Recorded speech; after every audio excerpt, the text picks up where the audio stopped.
All right, welcome, ladies and gentlemen, boys and girls, to the DotA Procast, episode number 7, I think? I don't know. We're episode somewhere down the line. Been doing this now for a bit and always happy to bring you some Dota news, keep you updated on what's going on here in the Dota 2 world. A Dota 2 podcast, after all, focus on the competitive scene. I am BreakyCPK, and as always, joined by Elevated. How's it going, man? I'm good, man. I believe it says the 9th installment of the podcast. Is it the 9th even? Okay, God, we're at 9 episodes now. Jeez, awesome. I think I'll trust the BTS guys who set up the stream. So yeah, they've been keeping track. We've done a couple of quote unquote special podcasts with TI and stuff, so maybe that's worth it. Okay, that would make sense then. No, but obviously plenty to talk about as usual. We have a couple of weeks off here that we took, but back now. The season has officially begun for Dota 2 and the newest season, that is, with a lot of changes in place. In fact, some changes that we already see have impact, and we'll get to that a little bit later on in the show as far as the format and how things are looking. But most importantly, it's just good to have Dota back, man. Yeah, we got a nice sort of head start, I guess, since we were able to cast all those qualifiers. And so we got a pretty good look at a decent amount of the teams that we're going to be talking about today. So that was nice that we actually are not just, shooting from the hip completely here. Yeah, it's not like, oh, let's just do a podcast. Oh, yeah, let's catch up on everything. No, you and I, we were grinding it out, man. I'm sure people tuning in may have happened to catch us or maybe not. But either way, we were cast in the North American region as well as South America earlier in the week. So followed both the Americas throughout this last week. 3 best of 3s nearly every single day. There was a lot of Dota to be had, both to watch and in our case to cast. But again, it is good to be back in the in the grittiness of it and getting some Dota 2 action once again. But yeah, you're right. We've learned a lot. I know more about South America Dota than I ever have, I feel like, because of the grind that we did. So it's amazing what can happen when you really, buckle down and watch a lot of those matches. So I don't know if I know more than Moxie when it comes to South American Dota, not. But I feel like I know a fair amount now. Yeah, now we just need to get assigned like SEA and China, and then we'll really have all of the regions unlock. Oh, China, man. Sleep schedules be damned, right? That's I've been through that several times throughout my couple of years here in the Dota 2 scene. Whew, it can be brutal, man, but I suppose it may be worth it in the end. So no, but on today's show, though, not only are we going to catch up, of course, on the Kuala Lumpur major that we're getting at right here and what really happened, the format, and also the teams that qualify, give our take on that. But, we're also going to be doing something pretty fun, I feel like. Also helps, create controversy perhaps and get some discussion going. We're going to do our own power rankings. So we may want to think of a more clever name for it, I suppose, and we can worry about that later on. But this is kind of a last-minute thing. Figured, why not do it? It's the beginning of a season after all. Traditional sports always, have these power rankings. Even esports seem to. But I feel like Dota 2 has never really been a thing. I mean, I know there are a couple of sites out there that do their own. Point is, I don't care if they do that. We want to do our own, the DotA Procast power rankings. And each of us will give our take. We'll go top 5 for each of the regions, and then even like an overall on top of that, I figure. So we'll have some fun there. Yeah, I mean, the best part is that we get to pick the TI9 winner by doing these, right? Because I believe that the Liquid Dota, Liquid Dota had OG as the lowest rank. So whoever's at the bottom of the list, yeah, I got to give a little shout out to those guys since I know a lot of them pretty well. So yeah, no, that's yeah. Well, that's a whole other story. Again, let's not act like people saw OG coming when it came to the TI event itself, but. That was interesting how, last place, well, not so much in their case. So, and then also we'll, of course, be previewing / updating on the minor qualifiers that are currently going on for Dream League taking place here. So, plenty to talk about. Let's get into it, focusing on the Kuala Lumpur Major, as we were mentioning.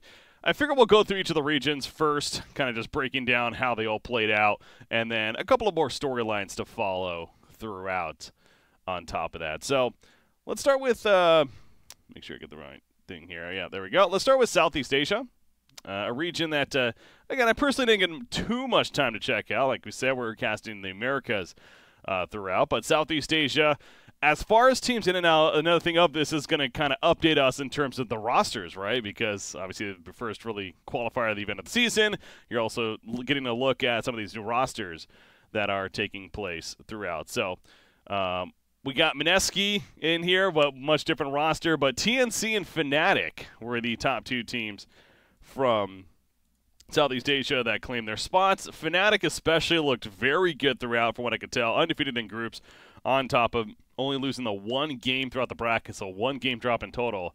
This new Fnatic squad of MP, Obbit, Ice Ice Ice, DJ, and Jabs, no doubt coming together nicely to start off the season. But I got to say, looking at the two teams, TNC and Fnatic, I can't say I'm surprised at the results that we had in here, Southeast Asia. Yeah, I would have to agree. I think that if you just kind of look at all the rosters, that the Fnatic one looks like super stacked. Are we doing our power rankings now, or are we just talking about? No. We'll wait for later. That'll be itself. Okay. Well, yeah, I think that the way that MP slots into this team is very good. I've always been a little bit critical of him being the carry on teams, just because it feels like he's much more of a sacrificial player. He's more of like a Fata style, very stable. He's going to perform fine in most games, but you can't really necessarily count on him to like carry a game. Mm-hmm. But when you have other cores that are Obbit and Ice Ice Ice, both very kind of like flashy, aggressive, will carry the game type of players, then it actually works very well to have one stable core that you can put in any lane, really, on any hero, and he's going to have a decent game. And then you have DJ and Jabs, who are both like insanely high skill, mechanically flashy players as well. So you've got like this anchor of MP in the carry position, which is actually pretty great. And then you just have like all of this talent around him. I think that Fnatic definitely like just hit the ball out of the park. Yeah. Use a baseball reference in a Dota podcast with this pickup of MP. Yeah. I agree there, and also on the part of MP, yeah, same thing for me. I really have not been the most impressed. Going back to even a couple seasons ago when he played for Secret, and their run with the roster that they had those 2 seasons ago, he always felt like a carry player that was very underwhelming. But perhaps finding that home here with Fnatic and the squad that they bring. The thing with Southeast Asia, a talking point I figured would be worth bringing up is, we are still looking at the powerhouse brands, right? Fnatic and TNC are arguably the two biggest. Of course, you got to throw Mineski in there as well. Now, Mineski had a fairly disappointing run in this event.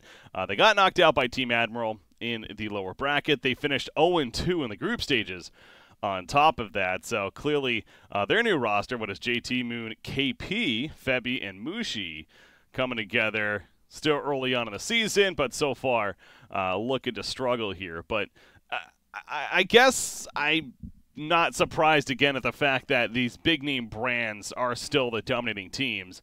And I don't know if that necessarily is going to change in Southeast Asia, because, it feels like the Fnatic at TNC, that they just make a point to pick up the best players that they can, preventing other teams from doing so, in a sense. But we'll see how that develops through the season. Again, not to necessarily get into the power rankings yet. But yeah, I mean, you want to win, right? So why not pick up the best players? Yeah. I do think that the way that it kind of shook out is pretty much would be as expected. I think that, some of these other teams like Admiral and Lotac were a little bit of, pleasant surprises, the way that they performed. Sterling Global Dragons as well. I do think that Mineski, they changed so many pieces, right? Mm-hmm. JT, new carry. You've got KP coming over from Chinese Dota to SEA Dota. That's going to be a huge transitional period for him. Febby going from NA Dota and Korean Dota to SEA Dota is going to be a big change for him, playing with like an entirely different squad of people than he's played with in the last 5 years, it seems like. Yeah. And then Mushi, of course, switching from carry to captain and number 5 on the team is a massive change for him. So I think that this team potentially could be decent down the line, but I'm not surprised that they completely bombed out of this event, just because the amount of stuff that they're trying to put together at the same time is pretty insane. Yeah, and the one last thing to talk about here is Tigers. Yep. You look at that roster, of course, Ajit in your dream, Moon Meander, Zephyr, and 1437 or 1437, excuse me.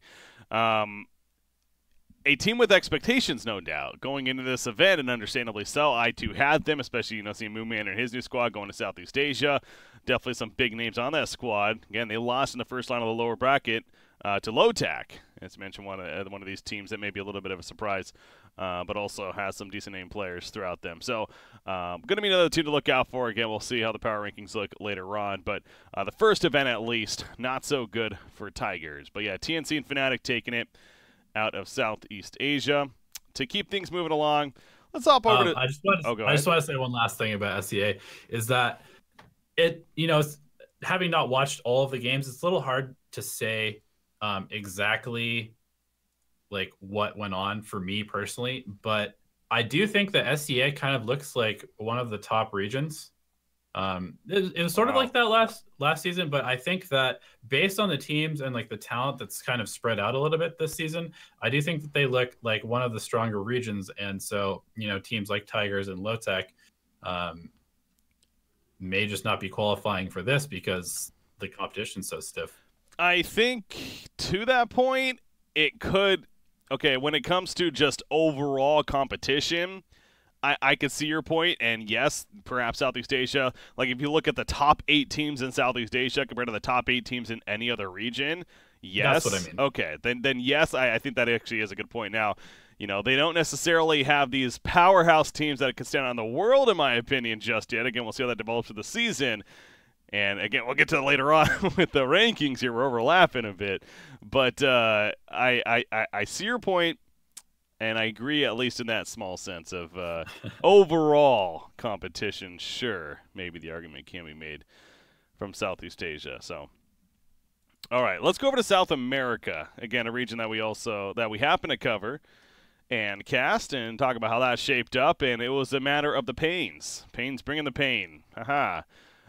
Pain X, of course, the somewhat North American squad, really. You got Ritsu, CNC, Francis Lee, and then ADR as well as Laposa. They formed this Pain X squad, joining up with the Pain organization. I've heard rumor that they could become the new Pain Gaming team, but the actual Pain Gaming team, sticking with the name for now as well, possibly could be changing that. However, for this competition, contract reasons, supposedly, they stayed as Pain Gaming. So we had 2 Pain Gamings in this event, but they proved to be the top 2 teams. And this was really... no question. I mean, these were the best teams going in, and they proved to be the best teams going out, with Pain Gaming ultimately defeating Pain X 2 times. Although the grand finals didn't really matter, which, again, we'll talk about in a second, too. But Pain, not much else from this region that really stood out, maybe other than Thunder Predator. Yeah, I think this is another region that has some potential to develop this season.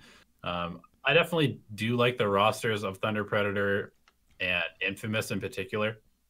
I think that we can look for, decent things from them. They could potentially be challenging Pain and Pain X as the season goes along and their rosters mesh. And other than that, yeah, it was really entertaining, but there was definitely quite a bit of like sloppiness and low discipline on a lot of these teams, which is just to be expected in sort of a developing region of the game. Yeah, did have a little bit of drama. Speaking of Thunder Predator, they're good with that apparently. There was the whole forfeit match initially against Pain X, and then Pain X ended up coming back to win the next 2 games in the group stages that was earlier on, and there was clearly some bitterness there as they happened to meet up as well in what was the lower finals to determine the second spot to go to Kuala Lumpur, which, like I said, Pain X, it took 3 games, but they did win it in the end and earn that spot. So Pain X to me is definitely going to be one of the storylines to watch. Their development in the kind of a younger team, mix of players, a couple of experience, but in a South America region that is open in a lot of ways. The lacking of discipline, I think, was a good way to put it. As you said earlier, that could be a chance to break through there and make some splash. Because again, with this format too, 2 teams qualifying out of South America, so definitely taking advantage of that side of it. Let's go over to CIS. Kind of bouncing around here a little bit. CIS proved to be, as many expected, the Virtus Pro show. It was really a case of how serious Virtus Pro was going to be, I think, as it usually is. And seeing a team like VP in a qualifier in itself was kind of interesting, right? Because in the past we've had them invited to all these events, similar to a Team Liquid, similar to all these big house team or big name teams. But once again, with the format change this season, which I personally love, they had to play in the qualifiers. They did overall have a great time, ultimately knocking out Spirit 2-1 to claim one of the 2 spots in CIS. But it wasn't necessarily a very easy road for them. Yeah, I mean, they obviously are playing without Pasha, their offlaner, and so they've had Ramses sliding into the 3 role and FN taking over the 1. So definitely some adjustment period there. I'm actually really curious to see what happens, whether this ends up just like being the VP roster going forward. You know, like Pasha did just get married. He's one of the older players in the scene, I believe. Yeah. 26. I mean, not old, but in the scene, maybe. You know, sometimes the travel does get to you.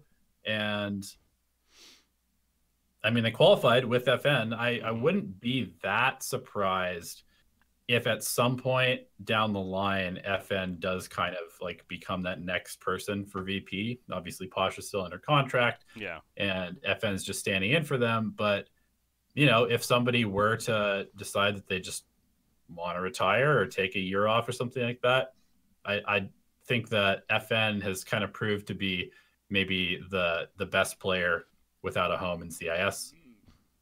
And Ramses has had experience playing the 3 before, so just kind of interested to see how this develops as the season goes along. But it feels like a Sumail going to offlane situation for me, right? Where yes, he has experience playing in Ramses' case, but is that really for the better of the team in the long run? I understand FN's a great carry player as well. I'm very skeptical seeing arguably one of the best individual skilled players playing in that offlane role where he could be playing in that core carry position instead to overall take the game over for you. Now, you could argue, obviously, the offlane has the chances to be flashy and make big plays. There's plenty of offlaners out there, such as Pasha, Mind Control comes to mind, etc., that are known for, you know, making big plays again and could perhaps be where Ramses could fit in. But that, to me, is the one thing that would be holding back on from truly seeing that change. But yeah, I think it'll be meta dependent, maybe. Like currently the meta is really just like you have 3 cores, like your offlaner is this Ursa, Wraith King, that kind of stuff, and often becomes like the number 1 based on how the lanes go. Offlane seems to be the easiest lane to win currently just because of the nature of the game, and it's almost like having your carry in the offlane. So not that big of an adjustment, I don't think, actually, for Ramses. Yeah, I didn't get the chance to watch the matches, of course, once again from CIS, but I am looking at the Dota buff now and seeing the 3 games, at least in the winter finals, which again was a very significant match there for going to Kuala Lumpur against Team Spirit, and Ramses played Gyrocopter the first game, you know, in the offlane. So speaking of a hero that obviously, as you're kind of getting at, one that he's comfortable with, he played Veno the second game, and then he played Magnus the third game. So that's definitely more of an offlane initiator, of course. But you are right. We are seeing a lot of these carry heroes in that role. So if the meta kind of stays that way throughout the season, then I suppose it is something that could work out. Again, this is skeptical because this is all just going off, as it says, he's on his honeymoon. That's why he had to miss this in the first place. You know, so we can't look too much into it just yet. But then there's the question, you know, for FN. If Pasha does come back, you know, where's FN going to end up? Because he's obviously a very skilled player in his own right. And, you know, I'm sure all these other CIS teams will be fiending to have a chance to get him, perhaps. Yeah, I mean, I think for him, this is like literally the best case scenario because if he comes in and looks good for VP, then everybody's going to want to pay this guy a lot of money to come play for them. And he also gets to learn from arguably the best team in the world. So, you know, what better scenario than being an aspiring, you know, kind of pub star guy who's floated around the scene for a while, but never really made it on the big stage, getting a chance to play with the best CIS team we've ever seen, and get that experience. And who knows, maybe he'll get his own Head and Shoulders commercial as well if he sticks with it, you know? It's a possibility, apparently, you know. Ramsey's showing up. Offlaners. the new offlanders there. God, the commercial was honestly pretty good. It was a legit commercial, and it's kind of fun seeing. He's a young guy. Obviously, he's like 18 years old at the most. Is Ramsey? So it's interesting. I'll put it that way once again. But that's cool to see, though. On a side topic there. The thing we're overlooking here. So yeah, VP was of course one of the two teams. Getting off of them now, how about this story? An open qualifier team now, this being the first event, maybe not the most ridiculous thing ever, but Furzy, as they're going by, Daxak, Afaninge, however you want to pronounce it, Afterlife, Kingar, and Vansker. These guys ended up taking second place as they defeated Team Spirit. They had to run all the way through the lower bracket. They went 0-4 in the group stages as an open qualifier team to then make the run to qualify for Kuala Lumpur. Congrats to them. Definitely did not see that coming. And what's clearly a lot of big organizations and some big names here in this region with some teams. But going to be a team that at the actual major event I'm not expecting a lot of. However, it's good that they made it. Yeah, I think it'll be kind of like Winstrike at TI. Nobody really expects anything. They could take a match off of somebody if they're not prepared. But I think it also just it's like the most CIS thing I've ever seen, where you have VP and then you have everybody else and nobody knows what's going to happen. Yeah. With those other teams. This region is now, it kind of is similar to Southeast Asia's overall competition is just really, really good. But yeah, it has that one standout in Virtus Pro. And I don't think there's reason to believe that's going to be changing, this season going into it, at least for now. No, but I'm definitely excited for Spirit. I think that the roster they put together is potentially fun to watch, with Oliver and Nine coming in. Good leadership from FNG as well, plus the two Danes on the team as well. So I definitely think that this region will have a lot of really close qualifiers for that second spot, though. I think you can pretty much slot VP in there. Yeah. Barring some unforeseen circumstances for the rest of the qualifiers in this region. That would be absolutely insane if they don't happen to qualify. Moving over to China. Go to China here. As far as yet another region on the list for the Kuala Lumpur Major. How this one shaped up, maybe as expected, at least for the first two spots. They got three in total, of course. LGD taking home first. You had Vici Gaming in second. Now, Vici Gaming, bit new of a roster. They still have Paparazzi and Ori, but going with Yang, Fade, and DY as their final five. But, obviously strong cores to work with. And then Team Aster wrapping up third place to claim that third spot. You look at who they're dealing with. Sylar, XXS, Baboka, Fenrir, and D-Stones. These are names that you'd, of course, recognize if you follow the China scene whatsoever, just Dota 2 in general. So in that perspective, not the craziest thing. And China is known, even more so than any other region, to just have crazy roster shuffles every single year. So, it's who knew what was going to happen going into this one. And we had some fun results as a result. Team Aster, though, that one team that kind of beat the other new squads, you could say, to claim that third spot. Yeah, and this is a team that's coached by Burning. There's a lot of experience on it with Fenrir. Everybody except for D-Stones, honestly. I think that this team is pretty exciting in terms of the potential this season. And I think it's kind of cool also that there's a decent amount of new blood in the Chinese region. It seems like basically every team kind of grabbed one or two new people, in addition to a couple old vets like the Lanham team, a bunch of newer. I say newer. I don't know how long they've been on these, tier 2, tier 3 Chinese teams. But at least in the tier 1 scene, making it to this major qualifier, playing games against teams like LGD, VG Gaming, etc. It's cool to see these other players being a part of these organizations that have, some star power behind them. Yeah. Yeah, this is definitely one of the regions, as I said, usual going every year, that you really have to kind of look at every team again. Just when you think you seem to know a roster, it's just completely different. Other than LGD, every team has changed. We're seeing these new brands coming up, right? Team Serenity. Yeah. Team Serenity. Okay, Team Serenity. No, you're right. Yeah, that is a TI team after all, so we can't overlook them. Although they did switch their 3 and 4 roles, in Q moving to the 4 from the 3, and PYW moving to the 3. Yep. Huh. That's a curious swap. So I wonder if that's just like a player thing specifically. Like, I feel like playing 3. All right. Yeah, I don't know. It seemed like Zinky was basically their carry at TI, and he was playing the 3, and then PYW was playing like this super greedy 4 every single time, and now PYW is playing the 3, and Zinky is playing the super greedy 4 every time. So they basically play like these quad core lineups. Yeah. And well, I don't know. Maybe they're expecting Dota. Yeah, maybe they're expecting the meta to shift that way. You know, it's the TI7 was about that position 4. TI8 was more about position 3 in these offlane carries. So who knows what TI9 and this season's going to bring us, right? So perhaps that's part of it. But like I was saying, there's also these new brands, and yet again, Royal Never Give Up, Deathbringer Gaming. Now, something tells me this has possibly something to do with one of the rule changes, and that the same organization cannot have multiple squads go to TI eventually, and they have to get that taken care of beforehand. So, you know, we talked about this when that rule first came out. This is kind of a loophole in my personal opinion, that it might not show on paper that they're the same organization, but at the high up, you know, the overall owner perhaps actually does have interest in both. But you know, what can you really do about that to prevent it from happening, I suppose, is the big thing. But again, more to follow.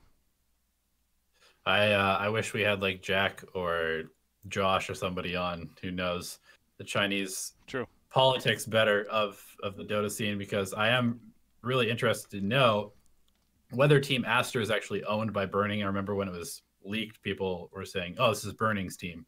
So I don't know if he just decided to start his own org, or whether he's under, you know, the guy who owns LGD or Newbie or something like that, and has his own org, but it's, you know, technically under a bigger esports company or whatever. Yeah.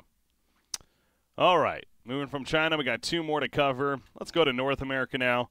The other one that we happen to be casters for throughout, and had a lot of fun doing so, of course. Evil Geniuses, the top team, and they got the first seed. And then we had Forward Gaming and March Out of Army rounding out the top 3.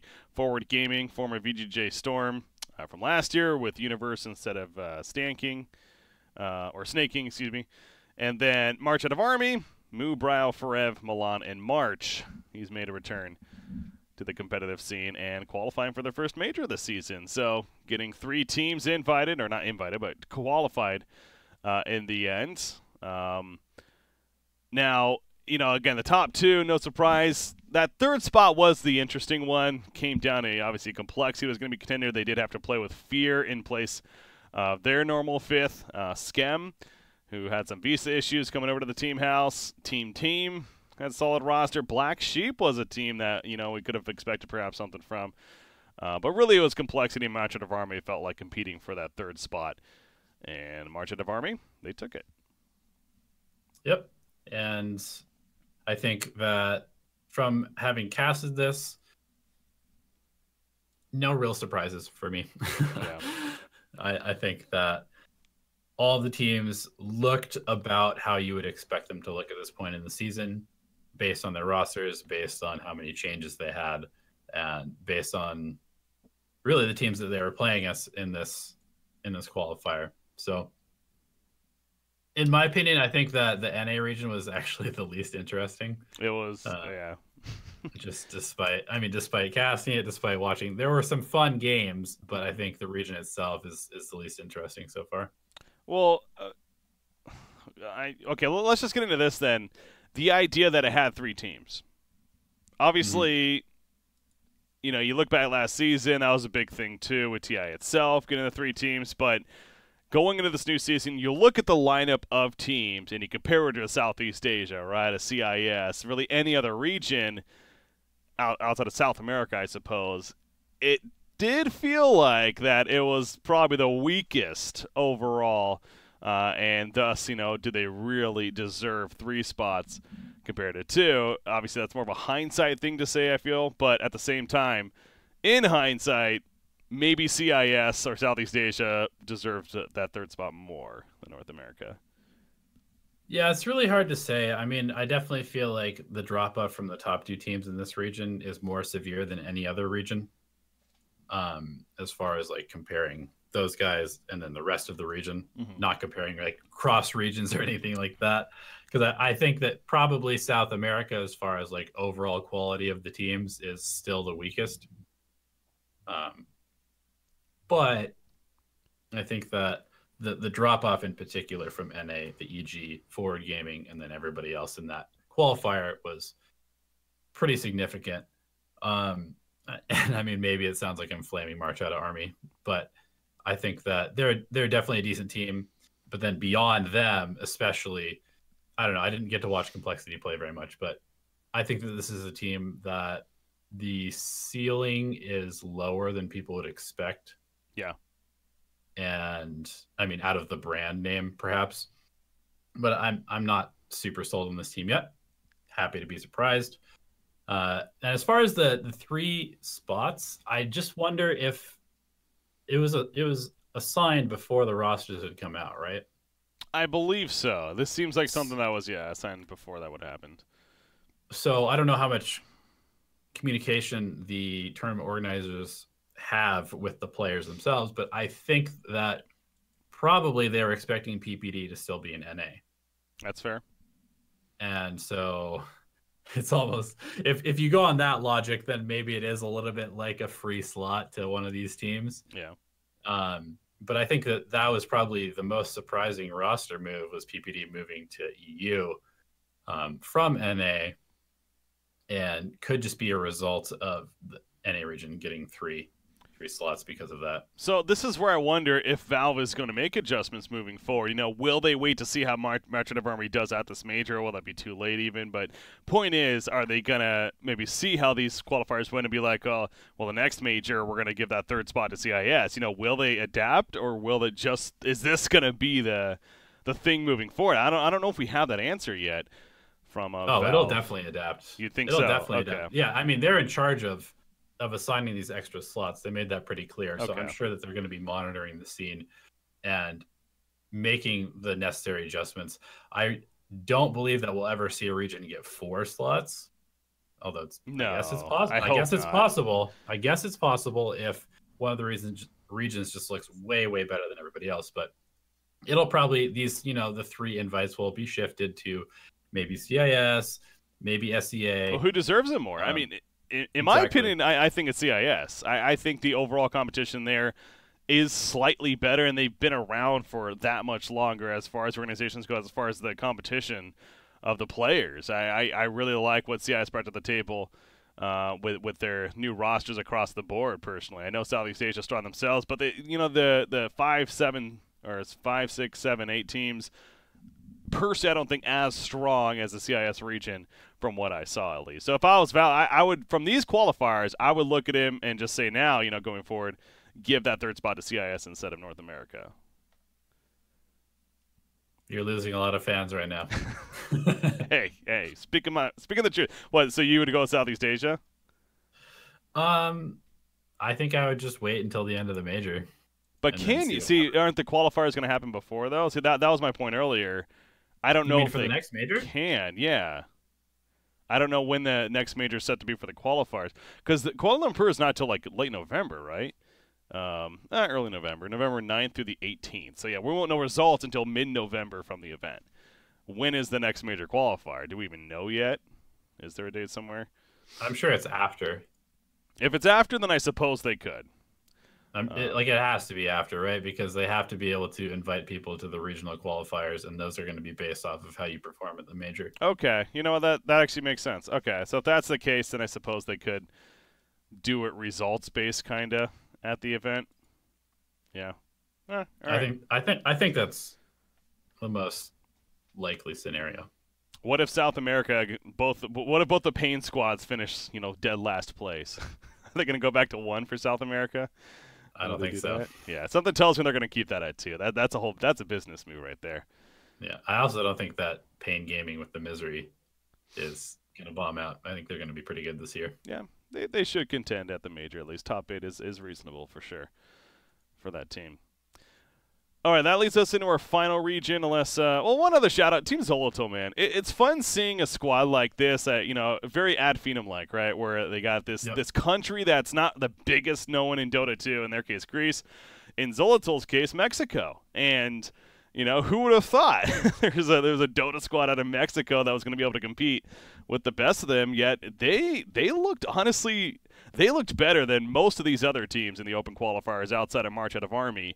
And where did they ended up losing to March out of Army? Yeah, go figure. They beat Black Sheep to get there though, which was solid players themselves. And what we saw out of this team, Ifrit leading the way, he is a true carry player that I hope this team does well in the minors coming up and qualifies for the minors, that is, and a team to watch in the North American region, at least in the minor sense.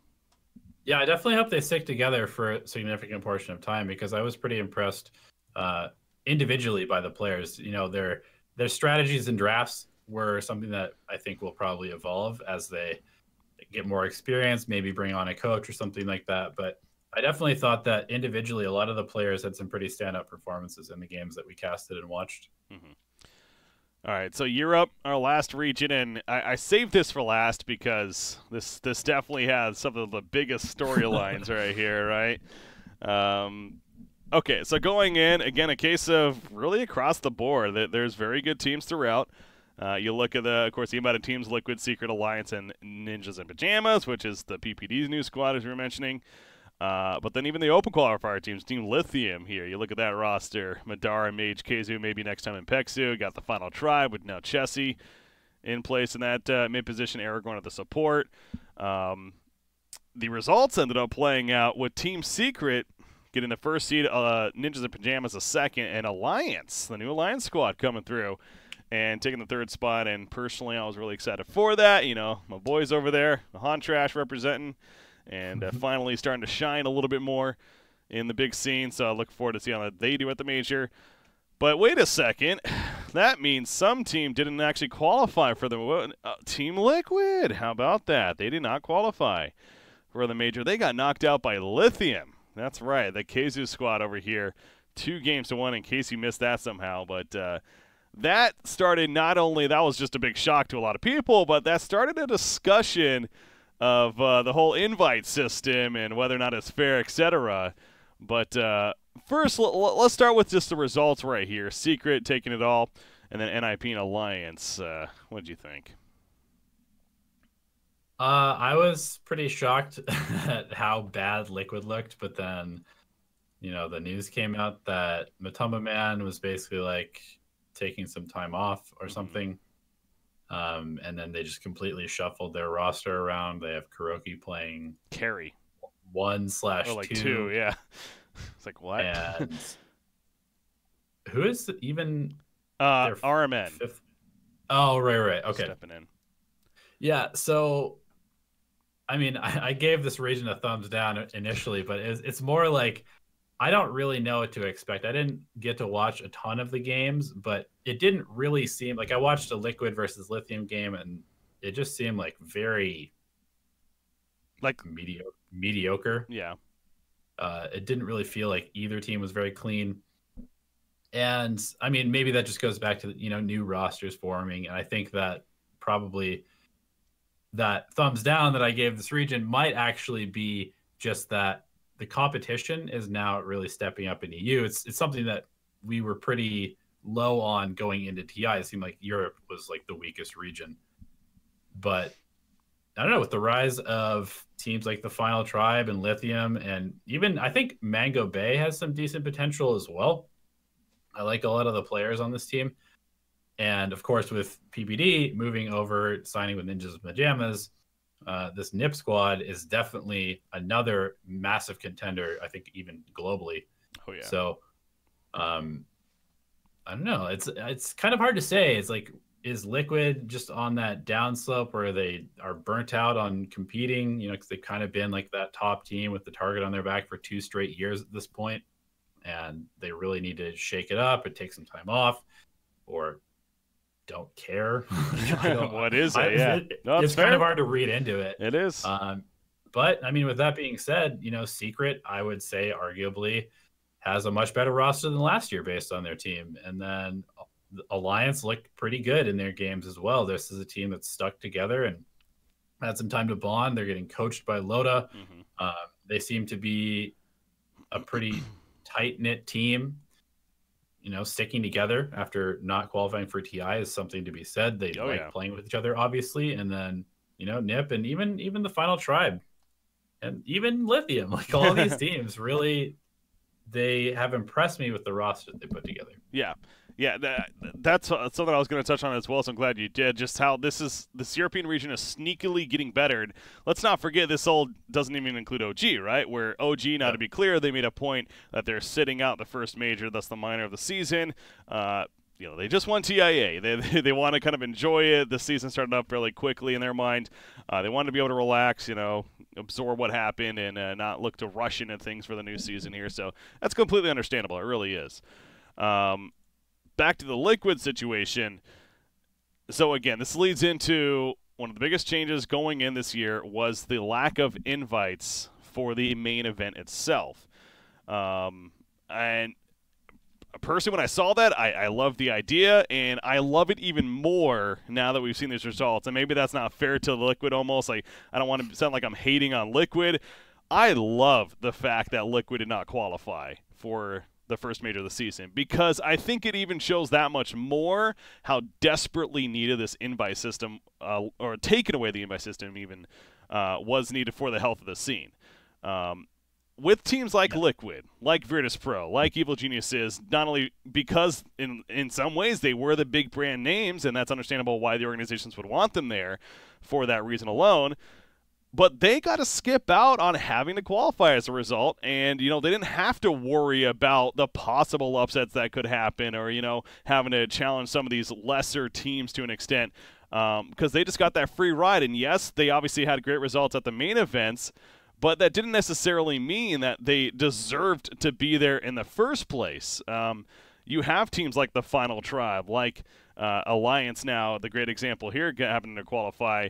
They had to play every single qualifier, and they never got the chance against those big-name teams because they were never playing in the set event. So it's really just not even fair to them in a lot of ways, not getting that chance in the first place to really prove themselves, because the only way they could do it is if they happen to qualify for an event and then have to then play against these big dog teams with very little to no practice against them, since they just got to get excluded from the qualifiers themselves. The point is, I'm happy for it, and I think moving forward we will see more and more diversity as far as results go, and we'll also see that maybe some of these big dog name teams, such as a Liquid, such as even possibly a Virtus Pro, aren't as crazily strong as we make them out to be compared to everyone else.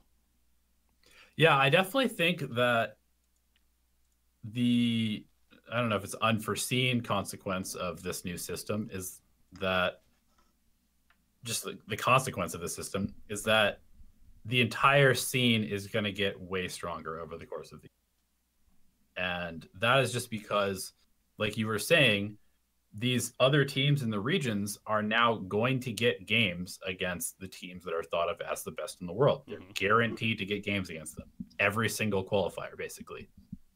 And that means that you have a lot more opportunities to learn and improve your own skills. And it also means that we're really going to get the best teams at each one of these majors. Yep. Because you actually have to be the best team in your region to be there. Now, going back to last season, again, with how many events there were, I understand that the logic for an invite-based being more reasonable, because there just simply wasn't enough time. Like, there was just so much going on constantly, right? We're overlapping qualifiers a lot. But that's just another thing about the season which makes it so great, is that they've toned that down. They've spread it out to where you're not going to be overlapped unless you're just playing in third-party events, which that's your choice. The DPC side of things, though, you have that time, so that's not an excuse anymore. It's not just all these events overlapping.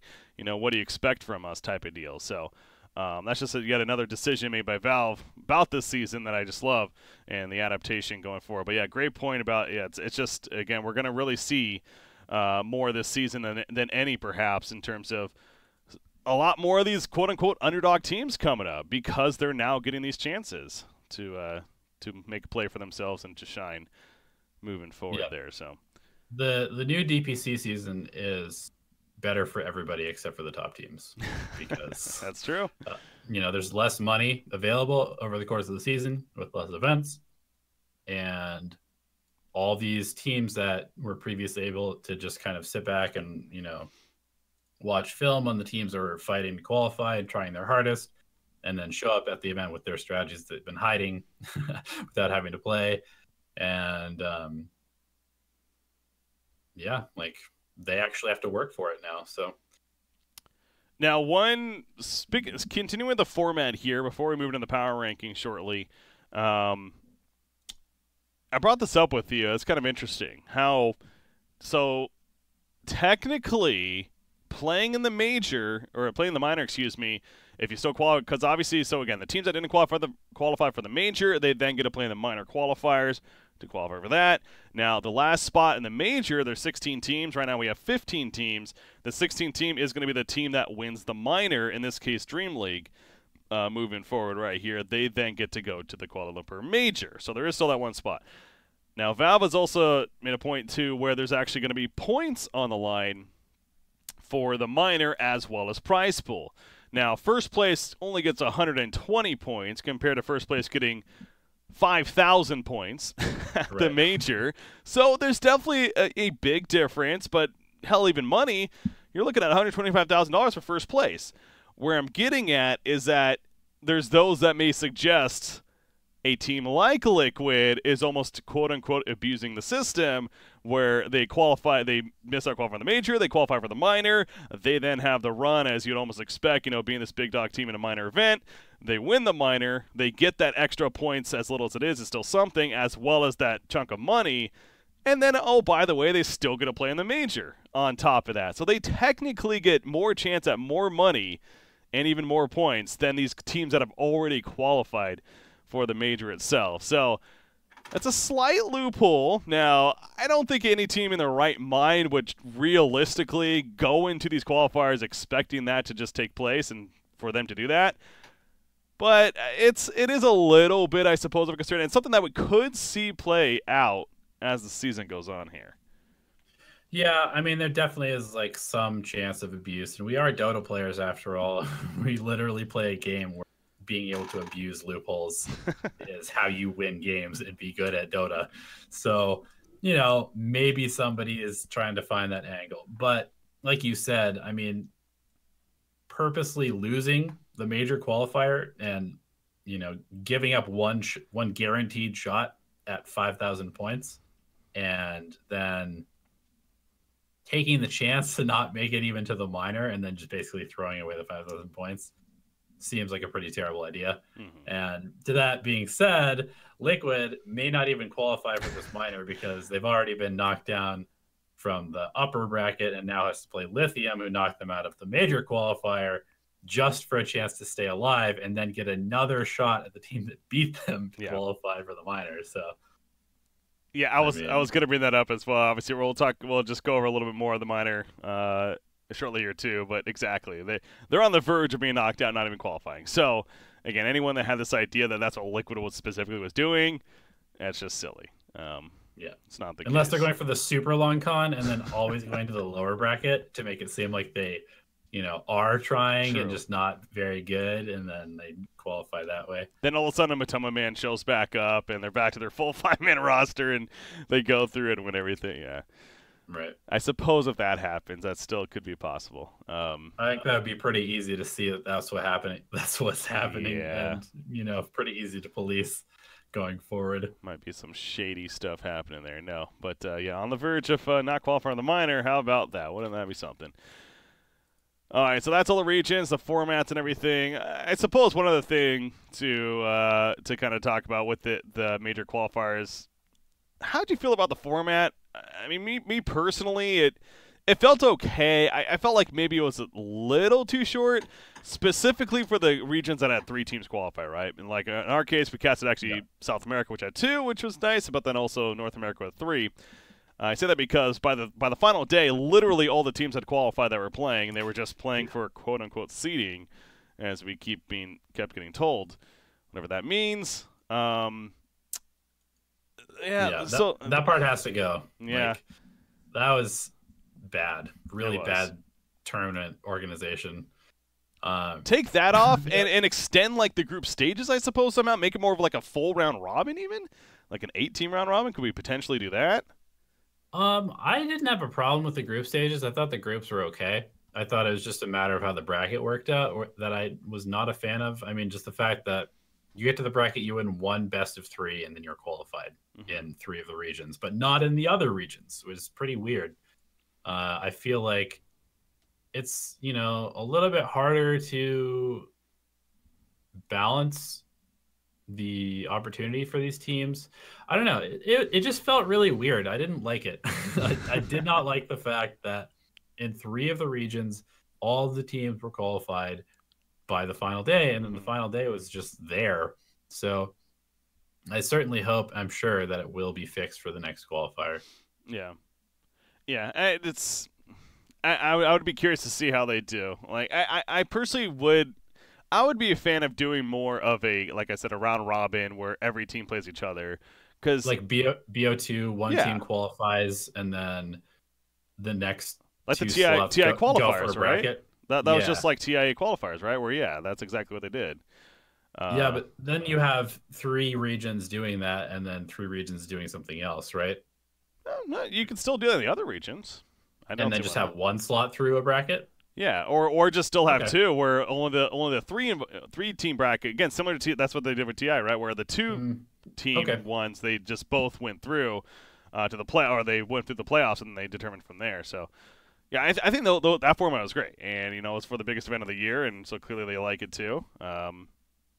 These are majors. I mean, this is a lot on the line ultimately towards TI9, so I don't see why we couldn't have that. And clearly, like, the coverage felt almost like TI8 as well, right? There was just around-the-clock coverage, and I thought they did a good job of making sure all the matches were casted. But, yeah, that final day, if anything, changed that, because that was just absolutely insane that the players didn't even want to be there. The us as casters was like, I mean, I guess we'll do this kind of deal. So it just felt weird. Yeah.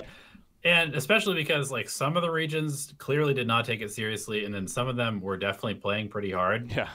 And so it's like you didn't even really know what to expect region to region, game to game, whether teams were going to just like, and I mean, in the NA region, we had a team literally just didn't even pick their heroes. They just random all of them.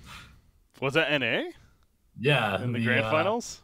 The Forward Gaming versus EG. Yeah. Forward Gaming they didn't ban anything. They didn't even pick their heroes. I didn't even watch it. Yeah, that was because we stopped casting after the Louvre final, so that's hilarious. Yeah, it was pretty weird. All right, yeah, that's. But then, like, EG was picking meta heroes and like playing, quote unquote, seriously. Yeah. So it was pretty whack. Oh, that was EG's organization being like, we don't care what's on the line. You guys are being casted. Make us look good. Be the best. Yeah. that's a big part for an organization like that. So, okay. So yeah, so I'm curious to see where the format changes go down the line here for the DPC events, at least for the qualifiers. All right, let's get into our power rankings now. Let's have some fun here. Talk about some power rankings. Okay, so start some drama. Yeah, start some drama. Exactly. I think that's a good way to put it. So we've kind of already given a little bit of our takes on the regions, going over the major qualifiers there.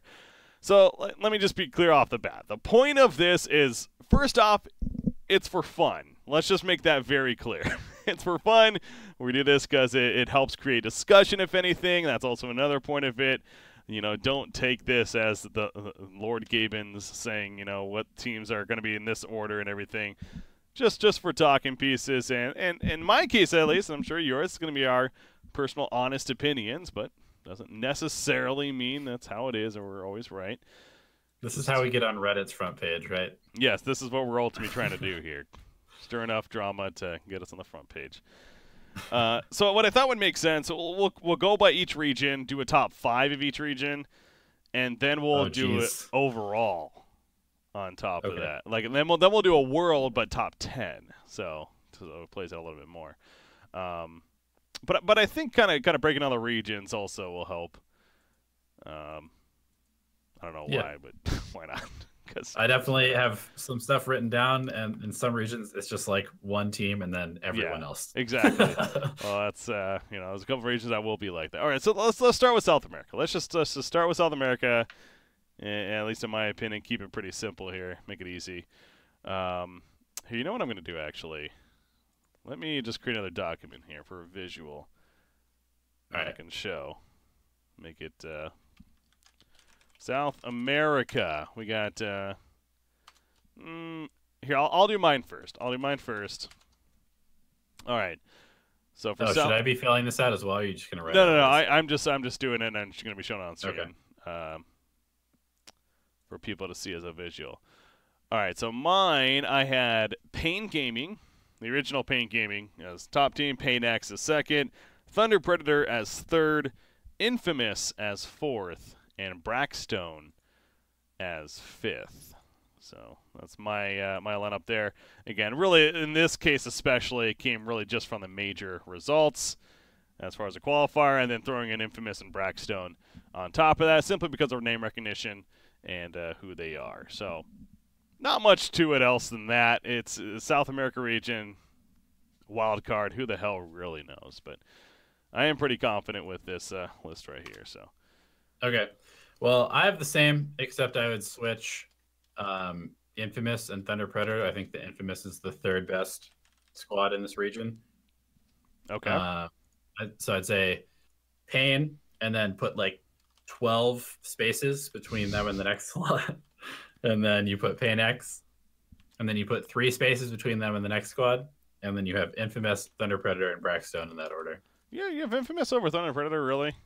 Yep. I mean, I know they got the drama and everything surrounding them, but I mean, from what we watched, man, they looked like it. I mean, they actually almost qualified. They almost beat Pain X, so I'm actually a little surprised to hear you say that, but you have trust in Infamous, apparently.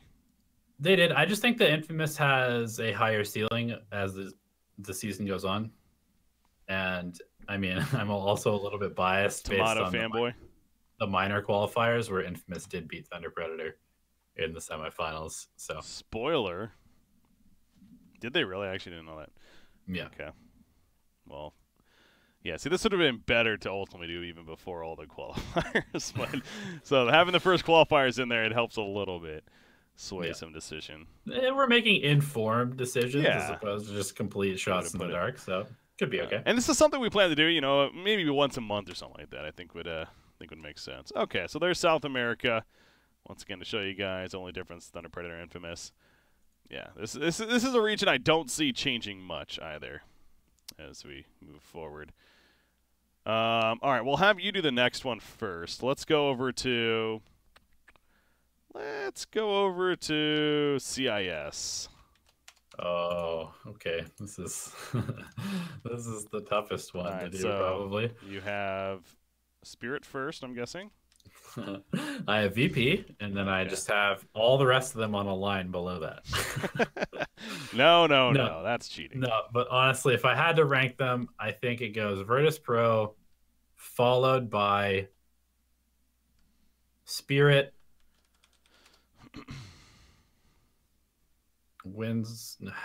Spirit. So you're doing this on the fly is tough, man.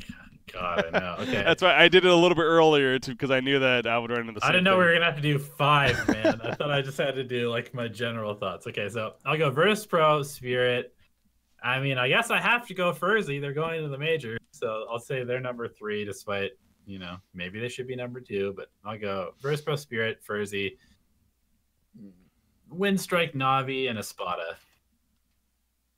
Oh, come on. You got to make an order here. So Windstrike 4th, and who's 5th? Navi or Espada? What do you mean? Virtus Pro, Spirit, Furzy. Oh, okay. Yeah, sorry. We're doing top 5s here for each reason. Okay. Navi. Okay, sure. You're wrong. All right. Yeah, I don't know where you're going. Yeah, this is clear that you just thought of this on the fly. Virtus Pro, safe one here. Did you watch all of the CIS games? I totally. I went back and watched through all the matches and everything. No, this is very informed right here. Who did I have? Let me look at my list. All right, so I had Virtus Pro obviously first. I put Windstrike second. So my logic there is when I do power rankings like this, I still like to appreciate what they've done in the past. I don't want to just live completely in the moment. It's also a team. They didn't change their roster, right? I'm not wrong on that.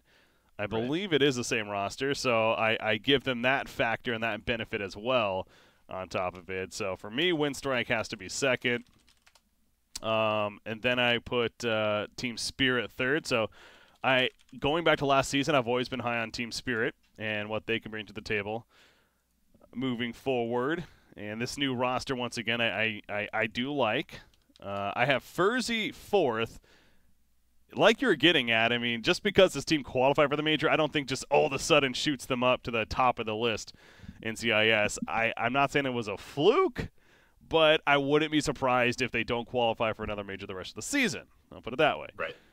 So 4th for me, and then Odium is my 5th. I do like that roster with Lil and crew there. I think it has a lot of potential. Now, will it play out? Only time will tell, right? But I think you look at those names: General Caustic, Lil, Seema the Slayer, and then V2, whoever that is. But I don't know who that is. Don't you know my boy V2, bro? Who the fuck is V2? Why did I put this team on my list? No, but the other 4 at least, it's hard to not at least have them in a top 5 for CIS. So, all right, those lists were a little bit different on this one. Yeah, unless you look at the Dream League qualifiers, then you might really change your tune. I haven't looked. You might change your V tune. See, I try to stay away from looking at that right now while I did these. Okay, what region should we go to next? Let's go to China. So China, Sounds here. good. I'll go first on this one again. All right, so what did I have? I don't want to spoil it for people. Let's switch this. All right, so China I had, that's right, so LGD, Vici Gaming, Newbie, Team Master, and Serenity was my top 5. So Serenity, only because they qualified last year. I felt like it made sense to at least put them in 5th spot. Newbie, I'm very skeptical on. They are a new roster, and even a change that they just made last minute now as well. So I still think, as long as they have the core of SCCC, going to be impact there. Who knows, though? But Newbie 3rd for now. Aster, obviously, I'm impressed by them not only qualifying, but their roster that they bring. And then, no question for me with LGD 1st and VG Gaming 2nd, though. So. Okay. So I have LGD, Aster, Vici Gaming, Team Serenity, and Royal Never Give Up, and I am completely writing off Newbie because they look like absolute garbage right now. That's fair. That is fair. I don't know about the Newbie 3rd, even as we're doing this, like having it right there. You make a great argument, Elevated, so I'm going to keep them there for now. But wait, so what was it? You had Vici 2nd. No, I have Aster 2nd. You have Aster's? Oh. Yeah. Okay. So LGD, Aster, Vici Gaming. And then Serenity, Royal Never Give Up. It's kind of like a fluid 4 or 5, but I'll say that Serenity is 4, and then Royal Never Give Up is 5. Yeah, similar to the argument again. They did qualify for TI8, so let's give them a little bit of love there. Yeah. In Serenity's case. Okay, so you do value Aster quite a bit with old Burning Coach and Sylar And just, carrying. I mean, yeah, their roster is stacked. It is good. Super stacked. They're probably going to be better than Newbie throughout the season. I think that's pretty safe not to say. yet, not yet. Not in my rankings, they're not. Honestly, I'd like to see Newbie and what was that? Oh, Thunder Predator play and see who's better in that matchup. Oh, jeez. That would be interesting. All right, so that's 3 regions down: South America, CIS, and China. Let's head over to Southeast Asia now. And we'll go back to you being first. Put you on the spot again. All right. Well, I think that Fnatic is clearly the best team here, based off their results from this, based off their roster. I mean, they beat TNC twice in a row. Pretty clear that, although I don't know if the grand finals was serious or not. Probably not. Probably not. But yeah, okay. So Fnatic, TNC, and then after that, I think that Manesi is gonna be good, but I don't think they're gonna be good for a while. So I think I have to go with. I mean, I think I have to. God, I don't know. I would say that I have to say Low-Tac, Tigers, and Mineski. Really? Yeah. Wait, who are you? You're missing one team right there. Let me double check on who. I mean, I'm not saying Execration. Oh, maybe not. Okay. I thought but for some reason. Okay, never mind. That's good. I don't feel that confident in the execution lineup. I mean, SGD, Team Admiral, like Yeah. over the course of the season, I don't feel that confident in these guys. But then again, I haven't watched a lot of the SEA Dota, and if you do look at the Dream League, then Admiral beat Tigers, and Tigers beat Low-Tac, and so who really knows? But Tigers has had a rough start to the season. Yeah, so I just like the potential of the team based on the players. Oh, I do too. I like the potential of Low-Tac actually based on the players on the team as well. So Fnatic TNC, top 2 for me. Again, that's really no argument there right now. I do have Mineski third. I was able to put them third for right now. Again, this is simply kind of going off the name power that they're bringing to the table. I understand the results so far haven't looked the prettiest. Such a fanboy. But the fanboy in me still likes me some Mineski. No, I do anticipate that this team is going to be one to contest for those 2 spots in Southeast Asia right now for sure moving forward. So, and then I have Tigers 4th. Again, their start has been bad, but just like you placing the 4th there, I another team that I assume is going to evolve throughout the season, and we will see that more and more down the line. But so far, it's a rough start. And then Low-Tac in that 5th spot. It maybe not giving them enough love. I know you put them 3rd right there. And seeing how they played in the roster, it is a good one. I just am not as sold on them with that lineup necessarily than I am on the others. So, did I sound sold on them, Breaky? What's up? Said, did I sound sold on them? No, not really. Yeah. Pretty sure after Fnatic TNC, I'm not super sold on any of the teams in SCA. It's kind of tough to be buyers of the following teams for sure. All right, where are we going next? What do we got? 2 more regions, right? So, yeah, we'll go to North America next. Biasness begin. All right, so my list was good old Evil Geniuses at first, no question there. Freedom Gaming obviously a second. I have Complexity third. I do have now hear me out. Complexity. They obviously were not playing with their main roster, and yes, Fear is a great player throughout history. But the dude is now a new dad. He hasn't been playing a lot of competitive Dota throughout the last season. He was never really impressed with him. There's a reason he's no longer was a part of EG later on. My point is, I do feel like that had a very, very big impact on what we potentially could have seen with Complexity. So I am going to put them third for now, despite not qualifying for the major. And with that in mind, a March Out of Army is 4th for me. And you know what? I threw Zolotol in there at 5th. Give me some, nice. Giving the love to Mexico there, and I genuinely was impressed by their play. Considering, I think is a good way to put it, I'm not expecting them to be this huge big name team by the end of the season, but they can qualify for a couple of minors at least. And, who knows what kind of splash they'll make. But I have them as my 5th seed in NA. Let's be honest, you just really didn't want to say the names Skr, Team, or Team Tame. Yeah, so those names are horrible. Yes. That's for sure. All right, well, I got to go EG forward. I'll go March Out Army. Okay.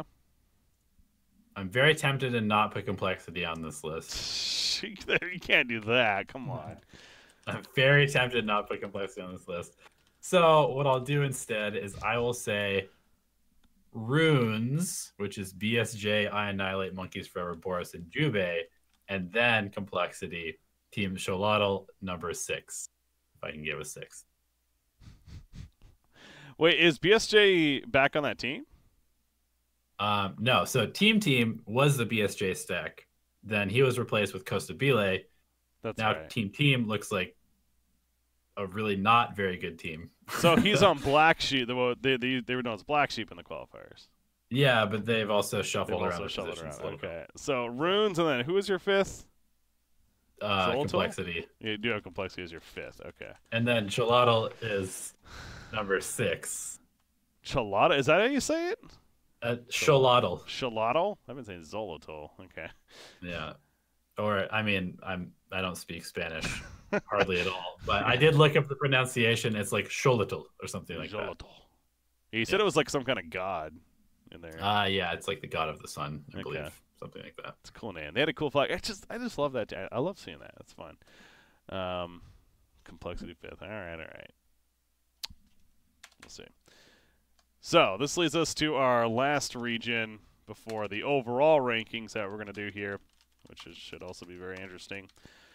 And our very last region, which in my opinion is the toughest one by far. When I was doing this, I'm sitting there realizing, wait a second, this is actually really difficult to do.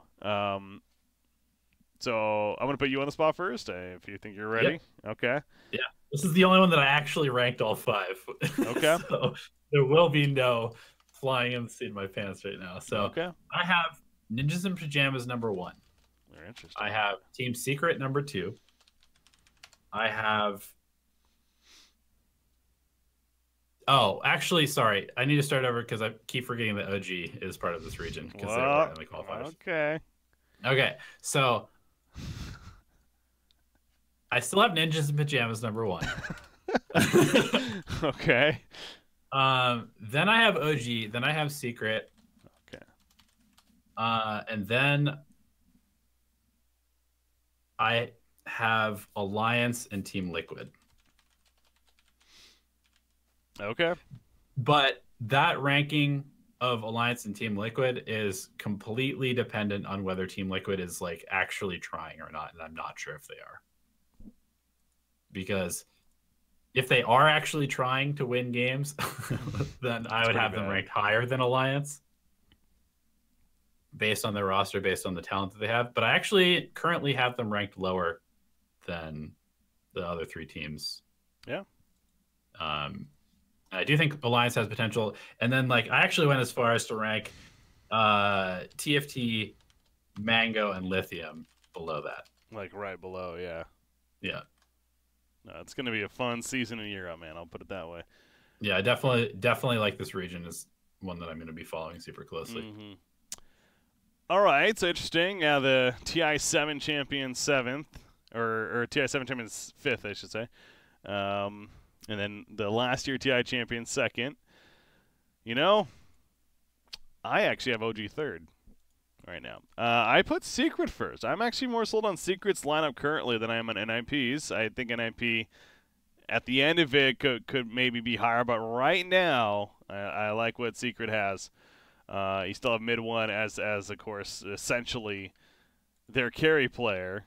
But on top of that, of course, Puppy as the captain. But Zai, I think, fits into this very well, especially in the offlane. Very comfortable place for him. And then Nisha's always been a player that's been a standout to me. That's kind of never really been, on that big name squad. But he's just been a fantastic core player, similar to Ace. Frankly, last season for Secret, who now is a part of NIP, that people came to realize throughout the year. It's like, holy crap, maybe we should have known about this guy more and more. So. The captaining and drafting a Puppy on top of it, then the App God, going over the whole roster right there. I do like Secret right now a little bit more than NIP. So I got them first. I got NIP 2nd, and then OG 3rd. And this kind of goes back to my point too, how I don't think OG was the best team at TI8. They just happened to win series.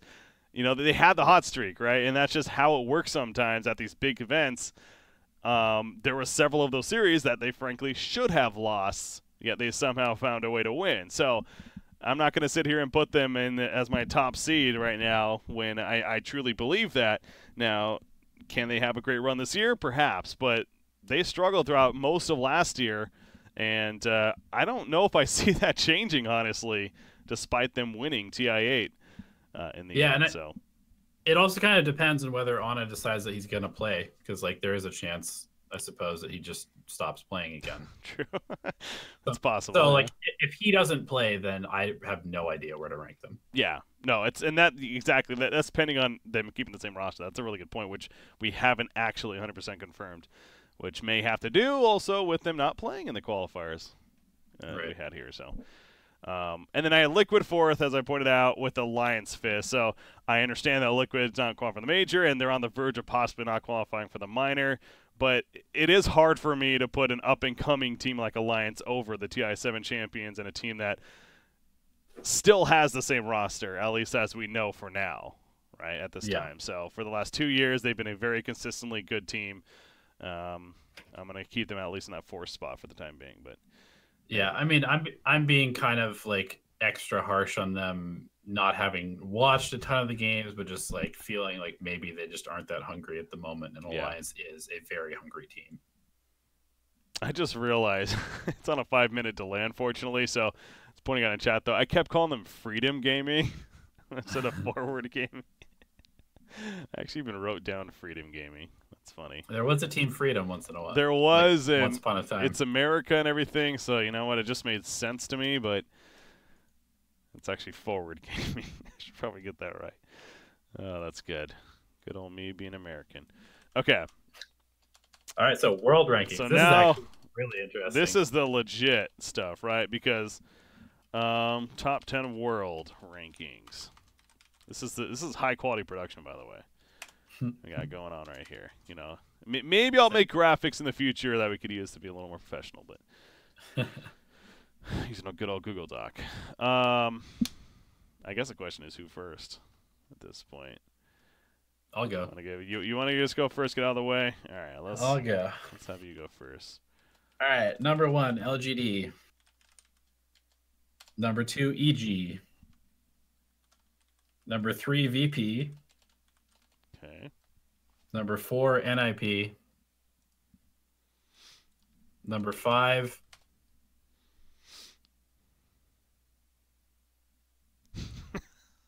Did you not write this down beforehand? I thought you I did, but again, I forgot to put OG in this. Now you're second guessing yourself? Okay. No, I forgot to put OG in this because I just have forgotten that they're a team, apparently. Okay, so after NIP, I guess I have to put OG because I have Secret written down. So I guess I have to put OG because I ranked OG higher than Secret. You did, yeah. So NIP, OG, Secret, Fnatic. Ooh. Forward, Aster. Really? Team Liquid. Pain. Well, I mean, that's Liquid was a 10th, but I suppose if you want to put a couple more. Wait, you have Pain on there? You have Pain on there? Yes. As your 11th team, I suppose? Yes. We're just throwing in an 11th place team? Okay, sure. And then TNC, sure. So it's apparently top 12 world rankings now. All right. Okay, interesting. Well, so, okay, let me just give mine, and then we'll kind of break down where you went wrong. Can you share this document with me? Because I'm trying to watch it on stream. That's not see what I'm saying. Yeah. And that's very far away. Here. There you go. So you ought to click it and open it up now. Right. Okay, let me just copy paste mine, make it easier.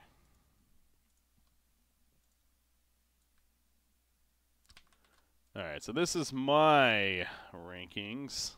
I suppose I can throw in 2 more now. Freedom Gaming. Freedom Gaming. Top 4 team.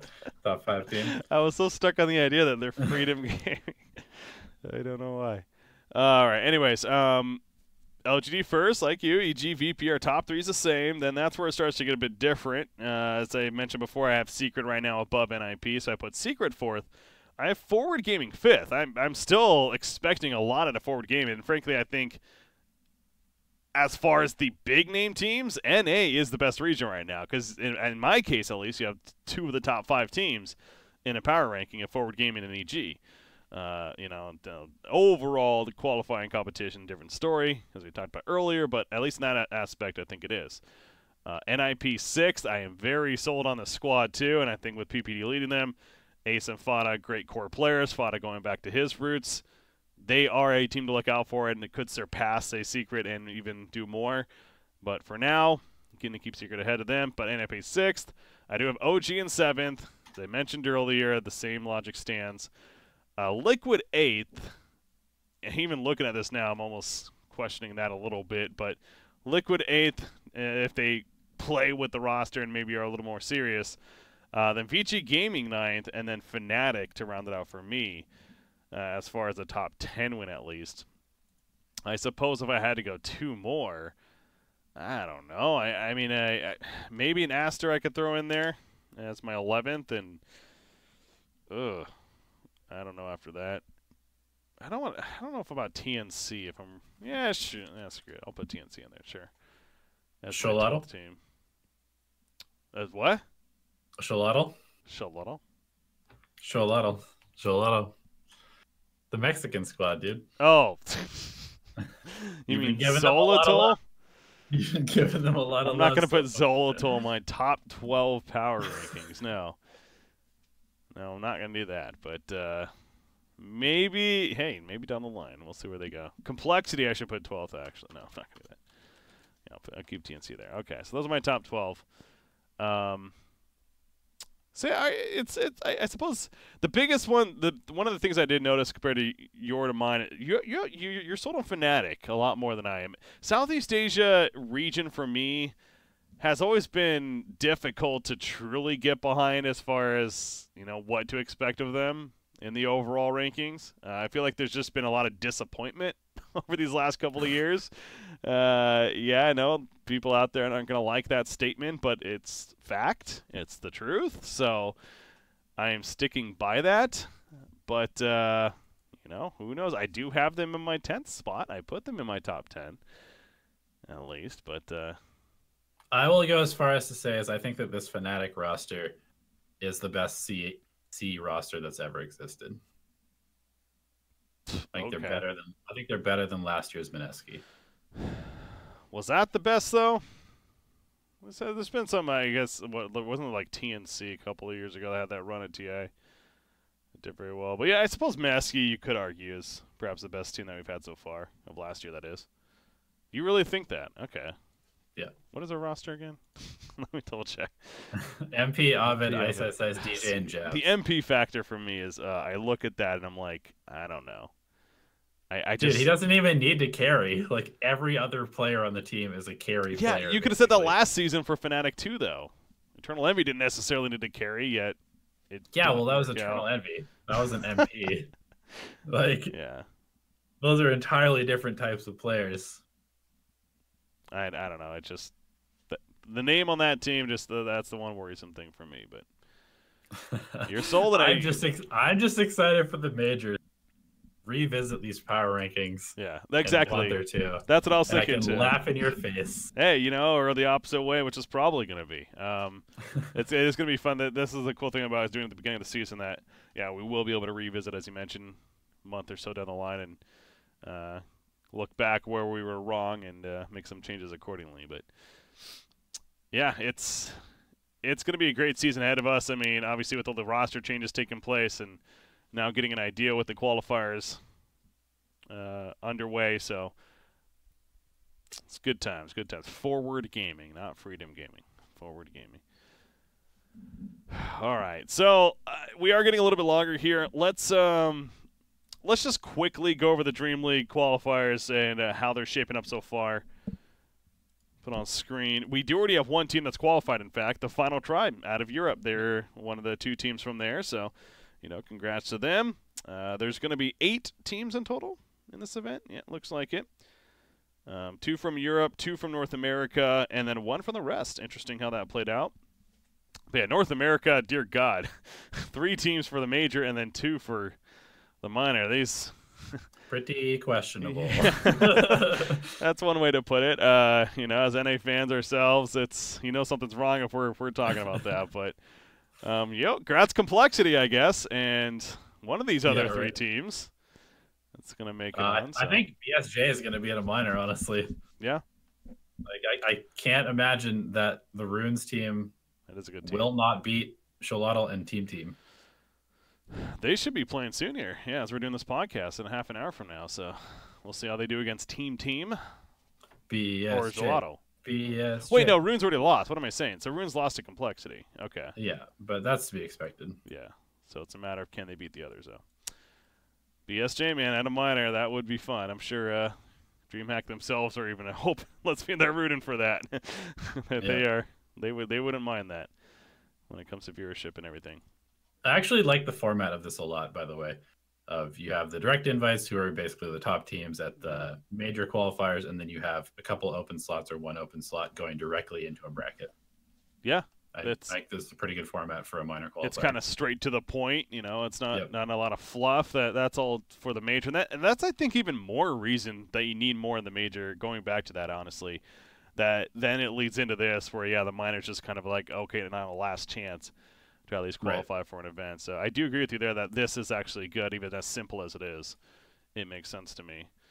South America had 2 open qualifier teams, Thunder Predator and Brackstone from the invites, but then Mad Kings and Infamous for the following squad. See how that's shaping up so far. Yeah, Thunder Predators would be my favorite, but as you pointed out, Infamous already defeating them once, so we'll see how that plays out from there.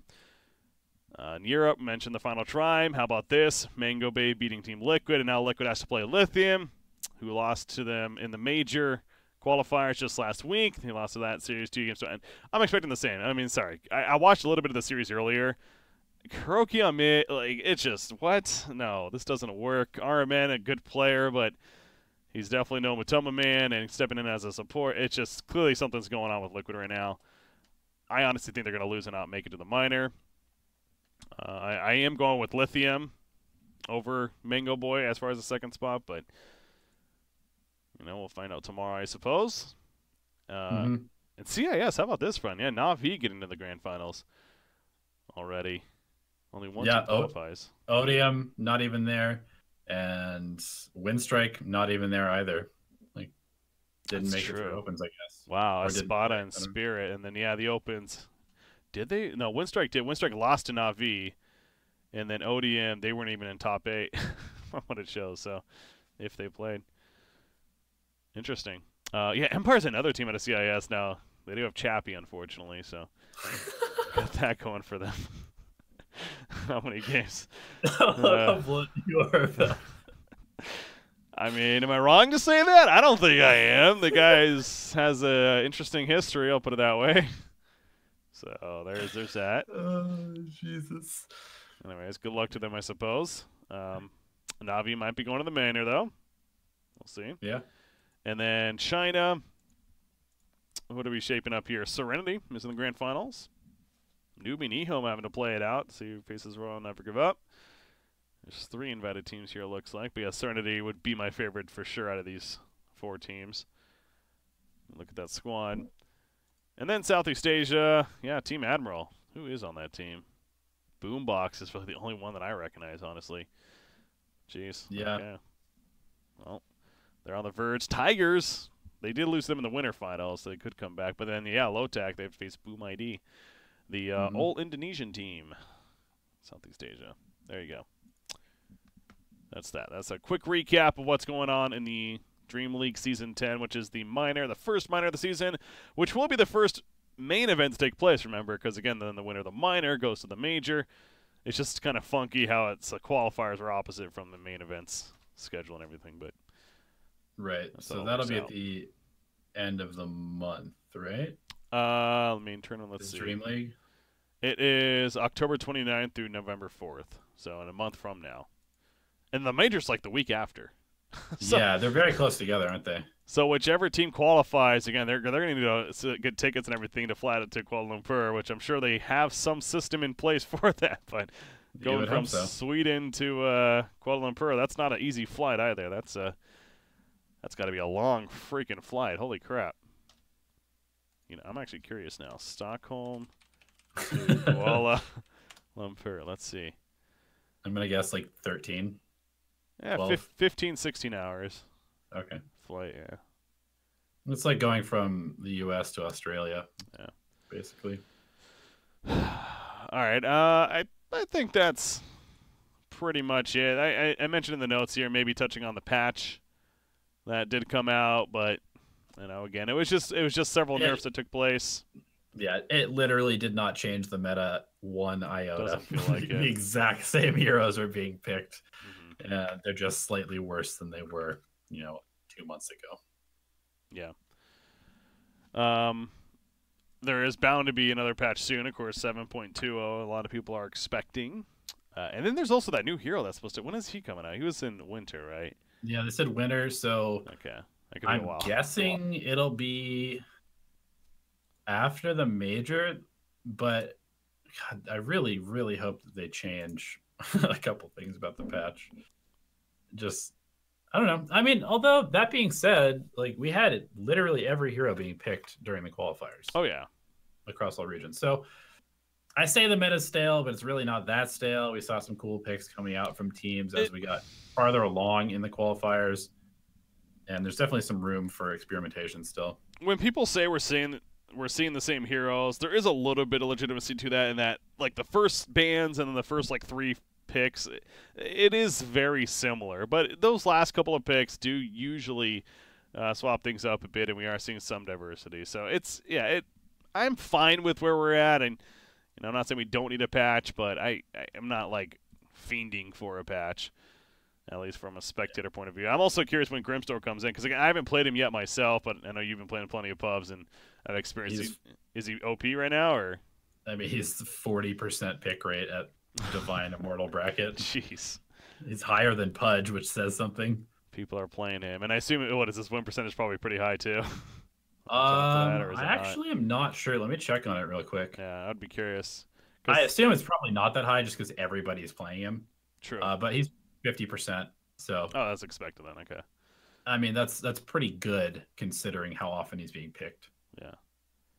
He's, again, speaking from a pure casting and spectator perspective, I really can't wait for that hero to come in. Dark Willow and Pango were like kind of, this would be fun. His ultimate, though, Grimstork's ultimate is really going to be fun to watch and play it around, and drafts built around and everything. So, yeah, all of his spells actually are like really, really cool. They all do so much, which is why he's considered OP and very popular right now.